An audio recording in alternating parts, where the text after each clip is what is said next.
کافر، کسان، فارمر، بیج چھپانے والا، بیج روپنے والا.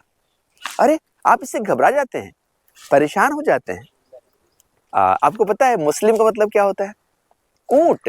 جی، ایسا اونٹ جس کی نکیل کسی اور کے ہاتھ میں، اس کو جس طرف لے جایا جائے اس طرف چلا جائے. تو مسلمان اس معنی میں اللہ اور اس کے رسول کے مسلم ہیں. تو اگر کسی مسلمان کو مسلم کہا جائے تو اس کو تکلیف نہیں ہونی چاہیے، گالی نہیں ہو سکتی. اسی طرح سے اگر آپ کو کوئی کافر کہتا ہے تو بالکل مت گھبرائیے. کافر کے معنی تو محبوب کے بھی اردو شاعری میں جہاں جہاں کافر کا لفظ آیا ہے اس میں زیادہ تر محبوب کے معنی میں استعمال ہوا ہے. میں ابو غالب کا ایک شعر سناتا ہوں. محبت میں نہیں ہے فرق جینے اور مرنے کا، اسی کو دیکھ کر جیتے ہیں جس کافر پہ دم نکلے. اسی کو دیکھ کر جیتے ہیں جس کافر پہ دم نکلے. اب دیکھیے یہاں محبوب کے لیے استعمال کیا ہے غالب نے. آج ہمارے سماج میں، میڈیا اور ہمارے ماحول میں اتنے زہر گھولے گئے ہیں، اتنی طرح کی چیزیں، مس انفارمیشن، غلط فہمیاں پیدا کی گئی ہیں. آدمی کنفیوز ہو جاتا ہے، پریشان ہو جاتا ہے، ہر آدمی سے ڈرنے لگتا ہے، ہر آدمی سے خائف ہو جاتا ہے، خوفزدہ ہو جاتا ہے. کیا اچھا ہو کہ ہم سب ایک ساتھ اٹھیں، بیٹھیں، کھائیں، پیئیں، چلیں پھریں اور سب کو دیکھنے کے بعد ایک اعتبار پیدا ہو. ہمیں ایسا لگے کہ کاش ایسا ہو کہ اچھا فلاں صاحب آ گئے، اچھا وہ بھی آ گئے، اچھا آئیے بیٹھیے، سب مل جل کے ایک دوسرے کے ساتھی بنے، معاون بنے. اب بات لفظ کافر کی نکلی ہے تو میں آپ کو ایک دو باتیں اور بتاتا ہوں. سب سے بڑا کافر مسلمانوں کے اندر ہوتا ہے جس کو منافق کہتے ہیں. منافق یعنی ڈوئل نیچر کا آدمی، یعنی ہمارے سامنے کچھ ہے، کسی اور کے سامنے کچھ ہے. تو ایسے شخص کو منافق کہتے ہیں. اس کی تین طرح سے پہچان ہوتی ہے.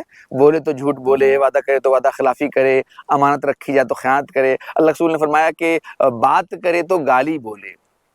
تو کہا کہ سب سے بڑا منافق ہے وہ. اور منافق کہاں جائے گا؟ فی درک الاسفل من النار، جہنم کے سب سے نچلے گڑھے میں ہوگا. تو یہ سب سے بڑا ایک طرح سے کافر ہوتا ہے. دوسرے کافر عام غیر مسلم ہیں. اگر وہ پریشان ہیں، میں ان کی پریشانی میں ان کے کام نہیں آتا. میں کھانا کھا رہا ہوں، وہ بھوکا ہے، تو اللہ صلی اللہ علیہ وسلم نے فرمایا کہ وہ ہم میں سے نہیں، یعنی صحیح مسلمان نہیں. البتہ ایک موضوع ہے کہ جو قرآن میں کافر کے لفظ کے کیا معنی ہیں. تو حدیث میں تو ایک جگہ آتا ہے کہ من ترک الصلاۃ متعمدا فقط کفر، جس نے جان بوجھ کے ایک وقت کی نماز چھوڑ دی، تحقیق کہ اس نے کفر کیا. مطلب مسلمانوں کے لیے بات کہی جا رہی ہے. جس نے آپس میں لڑائی کیا اس کے بارے میں بھی اس طرح کی باتیں ہیں، اور ایسی کئی جگہوں پر ہے. اسی طرح سے ایک کافر اس کو بھی کہا گیا ہے تیسرے نمبر کا کہ جیسے کوئی آدمی اسلام کو مٹانا چاہتا ہے، کسی مسلمان کو قتل کرنا چاہتا ہے، تو اس کو چاہیے کہ وہ بڑھ کے اپنے آپ کو بچائے، اپنا دفاع کرے. تو کسی مسلمان کو یا اسلام کو مٹانے یا اس کو قتل کرنے کی کوشش کرے تو اس کی ذمہ داری کیا ہے کہ اپنے آپ کو بچائے. وہ بچانے کے لفظ کے حوالے سے کہیں کہیں پر یہ بات آیا ہے. جیسے مکہ کے اندر مسلمانوں کو قتل کرنے کی باتیں ہو رہی تھیں، ان کو گھروں سے نکال دیا گیا تھا، تو قرآن نے وہاں کہا کہ جاؤ ان سے لڑو میدان میں. مثلا ہم کسی ملک سے ہماری لڑائی ہو رہی ہے اور ہم کہیں کہ فلاں ملک کے لوگوں پہ حملہ کرو، تو اس کا مطلب یہ نہیں ہوگا کہ جنگ کے میدان کے خلاف بھی ایسا ہم کریں، یا جنگ نہ ہو پھر بھی ہم جنگ کر رہے ہوں، یا کوئی راستے پہلے بم پھوڑ رہا ہے، ظاہر سی بات دہشت گرد ہے، اس کا کیا تعلق ہے اس چیز سے. تو کافر لفظ کا یہی معنی نہیں ہے جو معنی ہمارے بیچ میں پھیلا دیا گیا ہے. آپ کو پتا ہے بلی دنیا میں سب سے شریف جانوروں میں شمار ہوتا ہے. اس کا گائے شریف جانوروں میں شمار ہوتی ہے. لیکن اگر آپ اس کے ساتھ بھی زیادتی کریں یا بلی کو کسی کمرے کے اندر بند کر دیں تو فوراً گردن پکڑتی ہے. کیوں؟ جب بھی کسی کو خطرے کا احساس ہوتا ہے تو وہ اپنا بچاؤ کرتا ہے. امید ہے کہ آپ کو یہ بات سمجھ میں آئی ہوگی کہ لفظ کافر کا معنی کسان کے ہوتے ہیں، فارمر کے ہوتے ہیں، بیج چھپانے والے کے ہوتے ہیں.